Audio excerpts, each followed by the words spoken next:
الفترة اللي فاتت شفنا انتقادات كبيرة جدا لجنة الكورة بالنادي الأهلي ولمدير التعاقدات أمير توفيق. الناس اللي بتقول لك اللجنة شايفة شغلها مظبوط، وناس تانية تقول لك لا اللجنة مش جاي عارفة تجيب ولا لاعب مميز. احنا النهارده جايين نعمل كشف حساب لجنة الكورة ولجنة التعاقدات في النادي الأهلي. مش جايين ننتقد ولا جايين نجامل، احنا جايين نتكلم في حقائق وبس. جايين نقول بالأرقام كل اللي حصل في خلال آخر 3 سنين. حلقة مهمة جدا فيها كل حاجة عن لجنة الكورة ولجنة التعاقدات في النادي الأهلي. اوعى تفوت ولا دقيقة فيها. اهلا بيك يا صديقي مرة تانية. قبل ما نعمل كشف الحساب عايزين نذكر الناس باسماء رئيس لجنة الكورة بالنادي الاهلي والاعضاء ومدير التعاقدات بالنادي الاهلي. رئيس لجنة الكورة بالنادي الاهلي حاليا هو الكابتن محسن صالح، وعضوية الكابتن زكريا ناصف والكابتن حسام غالي. كابتن محمود الخطيب بيكون متواجد معاهم لفترات لكن مش دايما، طبعا عارفين بسبب ظروف مرضه وظروف سفره الكتير، وطبعا انشغاله برئاسة النادي الاهلي وامور اخرى تانية. مدير لجنة التعاقدات بالنادي الاهلي هو الكابتن امير توفيق. قبل الكابتن محسن صالح كان موجود الشيخ طه اسماعيل، كان هو رئيس اللجنه. اخر حاجه كان عملها الشيخ طه اسماعيل وده اللي حابين نوجه له الشكر عليها، ان هو كان جاب لنا صفقه مهمه جدا اللي هي اليو ديانج. طبعا لاعب خط الوسط الدبابه البشريه اللي اثبت نجاح كبير، واخر الصفقات طبعا الناجحه مع النادي الاهلي في الفتره الاخيره. وكان جاب رينيه فايلر مدير فني. ثم الشيخ طه اسماعيل مشي في شهر 9 2019، والكابتن محمود الخطيب هو اللي خد قرار باستخدام المدير الفني بيتسو موسيماني في ذلك الوقت، طبعا لخبراته الافريقيه، وده اللي نجح فيه موسيماني اللي هو جاب 2 دوري ابطال افريقيا وصل للنهائي الثالث. ده كنا بس حابين نذكر الناس بلجنه الكوره ومدير التعاقدات، وطبعا بدور الشيخ طه اسماعيل. بعد ما عرفنا مين هم اعضاء لجنه الكوره ومدير التعاقدات بالنادي الاهلي، تعال نقول ايه هو دور بالظبط لجنه الكوره ومدير التعاقدات بالنادي الاهلي. لجنه الكوره بالنادي الاهلي المفروض انها بتشوف احتياجات الفريق على مدار الموسم، سواء انا محتاج مهاجم، محتاج مدافع، محتاج حارس مرمى.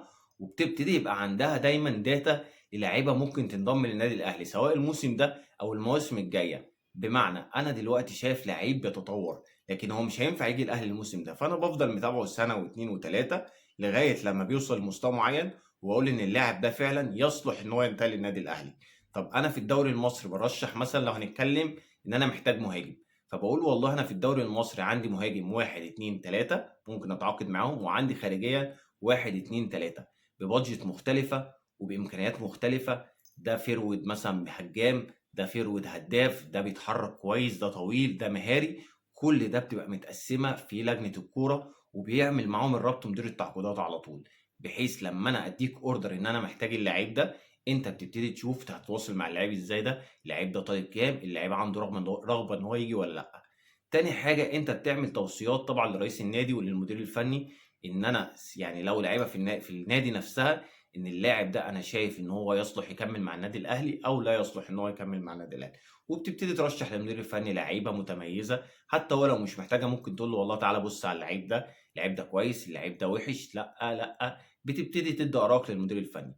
في اوقات ما بيبقاش موجود مدير فني، لازما هنا لجنه الكوره تاخد قرار ان هي تجيب لعيبه وتمشي لعيبه. وده اللي حصل السنه دي لما كان كولر مش موجود، ولجنه الكوره اتعاقدت مع 3 لعيبه: مشادي حسين وبرونو سافيو ومصطفى سعد ميسي. بس ده لسه هنتكلم عنه قدام.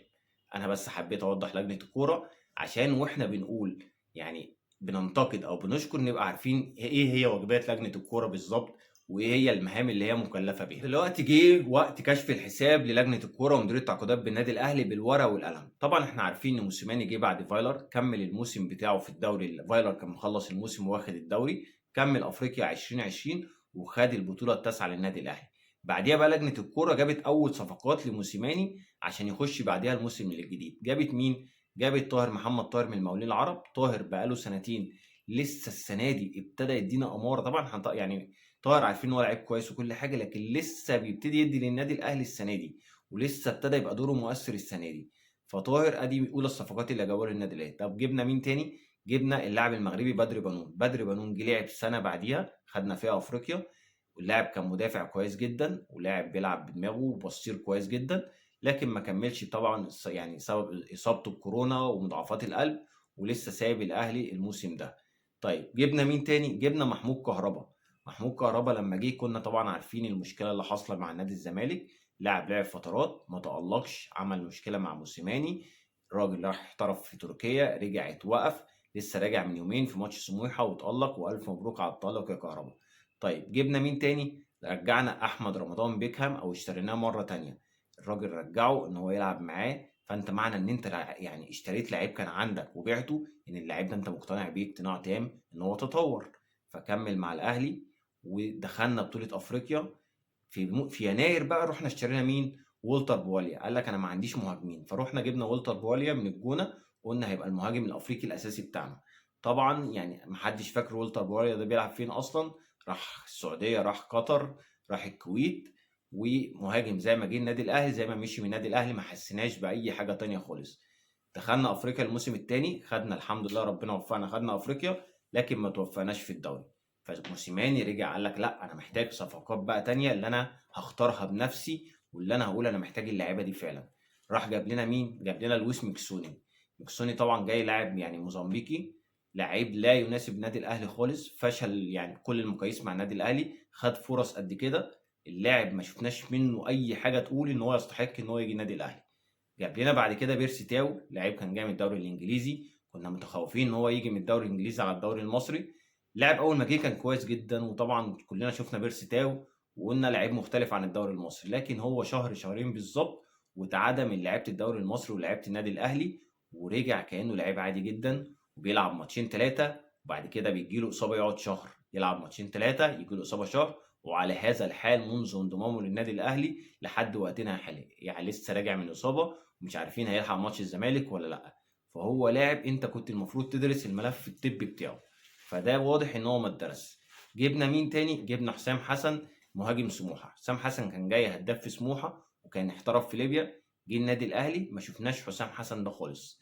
لعيب يعني حسام حسن اللي في سموحه ده حاجه، واللي جه الاهلي ده حاجه تانية، لعيب مختلف تماما عن اللي شفناه قبل كده. وطبعا لسه حسام حسن ماشي رايح اعاره لسموحه، واول ما راح جاب جونين، والراجل لعب في النادي الاهلي حوالي سنتين او سنه ونص، يعني كل جابهم 3 4 تجوان. فده موضوع حسام حسن، ادي صفقه كمان. طيب جبنا مين تاني؟ جبنا مصطفى البدري. حد فيكم فاكر مصطفى البدري؟ انا فكركم مصطفى البدري. مصطفى البدري لعيب كان متألق في الانتاج الحربي، كان اصلا من ابناء النادي الاهلي، رحت انت اشتريته فانت مقتنع بيه، اول ما اشتريته طلعته عار، ماشي مفيش اي مشكله، انت شايف اللعيب محتاج ان هو يلعب في فرقه تانية سنه، لكن اللعيب بيلعب سنه في التانية بتجدد له الفيوتشر وانت ما بتستفادش بيه. طب انت يا لجنه كوره ويا مدير تعاقدات ويا مدير فني رحت جبت لي لما انتوا هتجيبوا لعيب وتمشوه، مش النادي الاهلي دفع فلوس مش هيستفاد باي حاجه. فده برضو مصطفى البدري موضوع من الموضوعات الغريبه جدا في النادي الاهلي. طيب جبنا مين تاني؟ جبنا كريم فؤاد. كريم فؤاد اللاعب اللي جه السنه اللي فاتت، لعيب حلو، لعيب كويس جدا، ما كانش متألق، كان بيواجه انتقادات كتيره، لكن كولر يعني هو اللي اكتشف فيه ان هو يلعب هاف، وتألق السنه دي بدايه الموسم ده، لكن تشاء يعني الظروف ان هو يجي له يعني رباط صليبي، بندعي له طبعا ان هو ربنا يرجعه بالسلامه في اقرب وقت. فده الصفقات اللي جت في 2021. كملنا مع موسيماني، الراجل وصل لنهائي افريقيا وخسر. جه بقى لجنه الكوره بقياده الكابتن حسام غالي والكابتن محسن صالح والكابتن زكريا ناصف، قال لك احنا مش عايزين موسيماني. طب طلع قرير يعني تقارير قال لك ان موسيماني لا هو اللي مشي وهو اللي طلب وقعد مع الكابتن الخطيب. طب لما هو مشي انت ما خدتش شرط جزائي ليه؟ لا يبقى انت اللي ممشيه. طب تراضي، ماشي بالتراضي حلو جدا. معنى ان انت مشيته بالتراضي ان انت اصلا من جواك كلجنه كوره عايز تمشي المدير الفني ده، مش مقتنع بالمدير الفني ده. فالمفروض اقل ما فيها طالما انا همشي مدير فني ابقى مجهز بديل على اعلى مستوى. لا ده ما حصلش. احنا مشينا موسيماني، قعدنا اسبوعين ندور على مدير فني، عمالين نروح يمين وشمال، لا المديرين الفنيين كلهم مشغولين. طب لما هم مشغولين مشيتهم ليه؟ رحنا جبنا مين بقى؟ الداهيه ريكاردو سواريش، مدرب بلا اي سي في، بلا اي خبرات، بلا اي حاجه.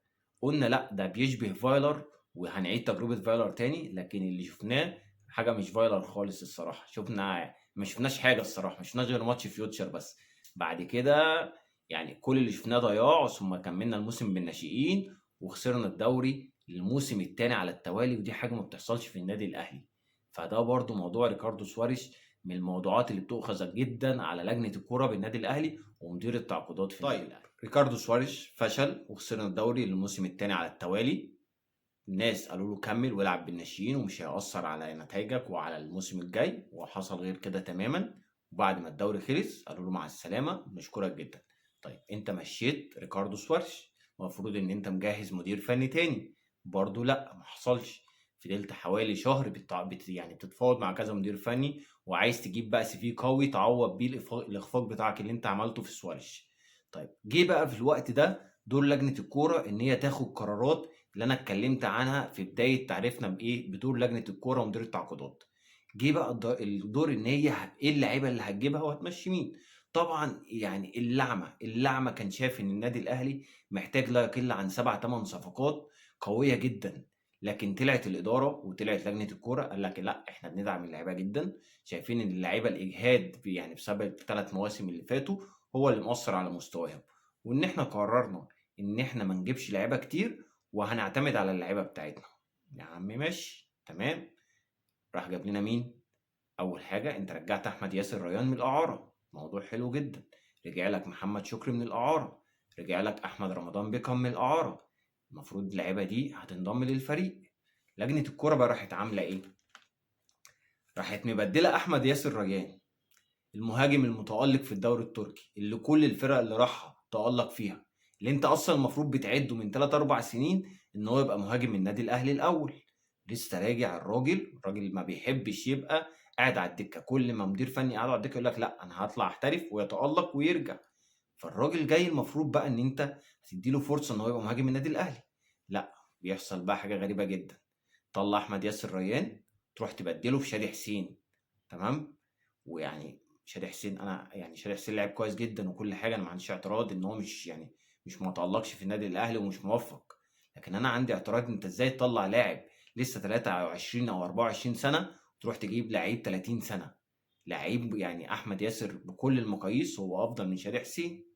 طيب رحت عملت صفقه تانية، انا بتكلم دي بقى صفقه تبادليه. انت عملت مين؟ احمد رمضان بيكهام اللي انت مرجعه، لاعب المدافع اللي هو بيلعب في كذا مركز، باك يمين باك شمال نص ملعب، لاعب سنه صغير. ومحمد شكري اللي هو افضل باك شمال متوقع له ان هو في خلال السنين الجايه ده المركز ده بتاعه. وانت عندك علي معلول خلاص، يعني الراجل بيقول لك ارحمني شوف لي اي بديل. محمود وحيد طبعا ده مش ما كانش موجود في النادي الاهلي. فانت المفروض مرجع محمد شكري ان اللعيب ده هو اللي هيبقى بعد علي معلول، وخاصه ان انت مش عارف ترجع محمد حمدي بتاع بيراميدز. لا، يحصل بقى لفه غريبه قوي، يودي احمد رمضان بيكهام ويودي احمد رئيس الريان ويودي محمد شكري في صفقه تبادليه مع سيراميكا كليوباترا، ويجيب لنا شادي حسين 30 سنه، ومصطفى سعد ميسي لسه 20 سنه. انا مش عارف احنا جبنا ميسي ليه الصراحه، ايه الارقام اللي احنا بنجيب بيها اللعيبه؟ انا برضو نفسي يطلعوا يقولوا لي كده احنا بنجيبنا اللعيب ده عشان اللعيب ده في الموسم يعني عمل 10 اسيست، جاب 10 تجوان، فاللعيب يستحق النادي الاهلي. لكن لو افتكرنا ارقامه كده هنلاقي ميسي حوالي جايب جونين وصانع 3 4 تجوان.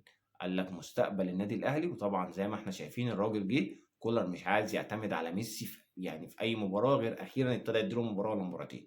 وعلى العكس تماما انت عندك واحد زي ميسي بالظبط، عندك زياد طارق اللي انت لسه مطلعه عرى سموحه، يعني زي ميسي ويكاد يكون افضل من ميسي كمان. ورغم ان هو شارك يعني عدد دقائق اقل من ميسي مع ريكاردو سواريش، لكنه جاب اهداف اكتر من ميسي. فده برضو من الحاجات الغريبه اللي بتؤخذ على لجنه الكوره. صفقه غريبه، انا مش عارف يعني ازاي سيراميكا كليوباترا يعني ضحكت على اداره النادي الاهلي ومدير التعاقدات في الصفقات دي، وخدوا اللعيبه دي وادوهم اللعيبه دي. فبرافو يعني الصراحه سيراميكا كليوباترا، واللعيبه شايله سيراميكا كليوباترا من هنا للسنه الجايه، هي اللي شايله الفرقه اصلا. احمد ياسر ومحمد شكري واحمد رمضان بيكا طبعا شايفين المستويات اللي بيقدموها، وعلى العكس تماما المستويات اللي بيقدمها شادي حسين ومصطفى سعد ميسي. كمان رحت عامل ايه؟ رحت مطلع صلاح محسن اعاره في اخر يعني ايام الانتقالات، موديه سيراميكا كليوباترا. المفروض انت اما تطلع يعني صلاح محسن اللاعب اللي انت جايبه 40 مليون طلعه يعني نادي يلعب فيه، لا انت مطلعه النادي في احمد ياسر ريان وفي جون ايبوكا. طب الراجل هيلعب فين؟ طبعا الراجل ما بيلعبش، الراجل كل ماتش بينزل 10 دقايق. فدي برضو من الحاجات اللي بتؤخذ على لجنه الكوره. المفروض انت لما تطلع لعيب اعاره تطلعه المكان يلعب فيه. محمد محمود فضل قد ايه ما يطلعش؟ برضو في يعني اتاخرنا حوالي سنه ان محمد محمود ما يطلعش. عمار حمدي الحمد لله خرج الاتحاد السكندري. زياد طارق المفروض انت مش عايزه من الاول طلعه عرض، لا سيبته الفتره دي كلها ولسه مفكر طلعه عرض دلوقتي. بعد كده رحت رايح جايب برونو سافيو من الدوري البوليفي، دوري طبعا اول مره نسمع عنه، قلنا لاعب برازيلي وهيجي. اللاعب اول ما جه كان كويس جدا، لكن بعد كده برضو ابتدينا بقى نشوف بقى ايه، ان هو لا برازيلي ولا حاجه. يعني الصراحه بعد ما كنا معجبين بيه في اول 3 4 ماتشات، الاداء اللي بيقدمه برونو لا يصلح ان هو يبقى موجود في النادي الاهلي. لعيب بطيء جدا، المهارة بتاعته مش هي افضل حاجة، تكتيكيا مش يعني لعيب مش واو. فبرضه صفقة ضعيفة جدا للنادي الاهلي، كنا متوقعين ان برونو هيبقى صفقة اقوى من كده بكتير. بعد ما عملت الصفقات دي، رحت انت بقى عامل ايه؟ جايب كولر. فانت خلاص خدت قراراتك، وما جبتش اللي انت قلت عليه، وما جبتش المهاجمين، وما جبتش المدافعين ولا نص ملعب، وقلت انا هعتمد على اللعيبه، جبت كولر. كولر بعد 3 4 مطوشه، 6 7 مطوشه، كانت اللعيبه ماشيه معاه حلو جدا. بعد كده الراجل قال لك لا انا محتاج صفقات. النادي الاهلي في لعيبه، انا ما قال لك انا ما عنديش مهاجم بالمعنى الاصح كده، محمد شريف وشادي حسين مش مالين عينه. ما انا محتاج مهاجم افريقي باي شكل. تمام. محتاج لاعب طرف، محتاج لاعب في نص الملعب. احنا محتاجين مدافعين. طبعا انت شايف المدافعين حنا عامل فيهم ازاي. عندك رامي ربيعه، ايمن اشرف، ياسر ابراهيم، محمود متولي، محمد عبد المنعم. فانت محتاج مهاجم. تمام. محتاج مدافع، سوري. فرجعنا ان الكلام اللي كنا بنقوله قبل كده كان هو الصح، ان الاهلي محتاج فعلا 7 8 لعيبه. جينا بقى على شهر يناير اللي احنا فيه حاليا، ده اللي كنت بقول لكم عليه بقى. فيه يعني حد عارف لعبة فيفا؟ لعبة فيفا لما بتلعبها تبقى مدير فني، تمسك فرقة مثلا وليكن أي فرقة أرسنال مثلا، فأنت بتجهز حوالي في كل مركز من 5 ل10 لعيبة ممكن يجوا النادي الأهلي او يجوا نادي ارسنال مثلا. معنى انت بتجيب على مثلا انا اللعيب ده هيفيدني دلوقتي حاليا فاقدر اشتريه، لعيب هيفيدني بعد سنتين، لعيب هيفيدني بعد 3 سنين، لعيب ما توفقتش في التفاوض معاه بنزل على اللعيب اللي بعده، برشح لك 3 4 لعيبه من الدوري المصري، 3 4 لعيبه من افريقيا، وهكذا. وده اللي كان المفروض يحصل في شهر يناير. النادي الاهلي اول ما يقول انا محتاج مهاجم افريقي، النادي الاهلي اي حد يتمنى يلعب في النادي الاهلي، اي مهاجم في افريقيا يتمنى يعدي من جنب سور النادي الاهلي او سور نادي الزمالك. مش معقول شهر واحد خلاص قرب يخلص وانت مش عارف تجيب مهاجم افريقي. رحت جبت يعقوبو وانت مش قاري الملف الطبي بتاعه، وعارف ان اللاعب اتصاب مرتين قبل كده بالصليبي او بيتصاب في الركبه. تاني حاجه، انت المفروض تخلص لعيبه في اسرع وقت. طب حد فاكر مارسينيو؟ انا عايز اتكلم برضه على صفقه مارسينيو اللي كولر اول ما جه، الصفقه الوحيده اللي كولر اتمسك بيها اللاعب اللي في الدوري الياباني مارسينيو. وامير توفيق فشل تام ان هو يجيب اللاعب ده. يناير انت المفروض تحضر مهاجم واثنين وثلاثه، تحضر طرف واحد اثنين ثلاثه، مش شايفين اي حاجه. رحنا جبنا خالد عبد الفتاح باك يمين طبعا بعد اصابه اكرم توفيق ومحمد وكريم فؤاد. رحت جبت مروان عطيه مع تحفظي على صفقه مروان عطيه وارقامه في الفتره الاخيره، لكن هنقول صفقه معقوله طبعا، لان مفيش بدايل يعني ممكن تجيبها سواء محمود حماده او بوبو. طبعا بوبو انت فشلت ان انت تتعاقد مع محمد رضا بوبو، فدي برضو من الحاجات اللي تؤخذ على لجنه الكوره. رحت تجيب كريستو. كريستو انت لعيب يعني ما كانش في الحسبان اصلا ان كريستو هيجي. طبعا مع مشكله النجم الساحلي وكولوبالي قلت تخلص ده بده، اتعرض على كولر وقال لك اجيبه. وسايب اهم مشكله عندك المهاجم. انت لغايه دلوقتي الاهلي بقاله 3 4 سنين مش عارف يجيب مهاجم عادي كده. يا صديقي انا قلت لك كل الصفقات اللي جت في خلال 3 سنين، واللعيبه اللي رشحتها لجنه الكوره، واللعيبه اللي ما عرفتش ترشحها، واللعيبه اللي نجح معاها امير توفيق، واللعيبه اللي فشل امير توفيق ان هو يجيبها. انت شايف لجنه الكوره ومدير التعاقدات يصلحوا ان هم يكملوا في النادي الاهلي ولا لا؟ ده اللي انا عايز اعرفه منك في الكومنتات. لكن لو هتسالني على رايي انا يكملوا ولا لا، انا شايف ان لجنه الكوره ومدير التعاقدات كفايه عليهم قوي كده لمده 3 4 سنين. صفقات فاشله كتيره قوي دخلت النادي الاهلي، وصفقات متوسطه جدا. كان نقدر نجيب يعني لعيبه افضل من كده 100 مره، افضل من كده 100 مره. لكن بنروح نجيب لعيبه ما بتفيدش النادي الاهلي على مدار 3 سنين. لو قلت لك قول لي لاعب من اللي انا ذكرت اسمهم في الحلقه قدر يفيد النادي الاهلي بشكل كبير، مش هنلاقي الا باستثناء حاجات بسيطه قوي زي طاهر محمد طاهر، زي بدر بنون، زي كريم فؤاد السنه دي مثلا. بس لكن بقيه الصفقات كلها لم يعني ما فيش اي تاثير. برونو سافي ما شفناش تاثير، شادي حسين، ميسي، حسام حسن، بيرسيتاو، ميكسوني، والتر بواليا. خد بقى عندك ونتمنى ان خالد عبد الفتاح ومروان عطيه وكريستو يبقوا افضل من يعني اللي فاتت. يعني ما نتمنى، مش عايزين نحطهم على القايمه دي، نتمنى ان هم فعلا صفقات تكون على قد النادي الاهلي. فانا شايف ان عندك يعني ناس ممكن تمسك لجنه الكوره احسن من اللجنه الحاليه. عندك وليد صلاح الدين، عندك عماد متعب، عندك خالد بيبو، ممكن تدخل حسام غالي معاهم برضو تاني مفيش اي مشكله. عندك في لجنه التعاقدات عندك نادر شوقي، يعني متميز جدا نادر شوقي. عندك هيثم عرابي، راجل كان شغال معاك وعارف حاجات كتير عن النادي الاهلي، راجل بيشتغل باستراتيجيه واضحه جدا وبيقدر يجيب لعيبه بمستوى عالي وباقل سعر.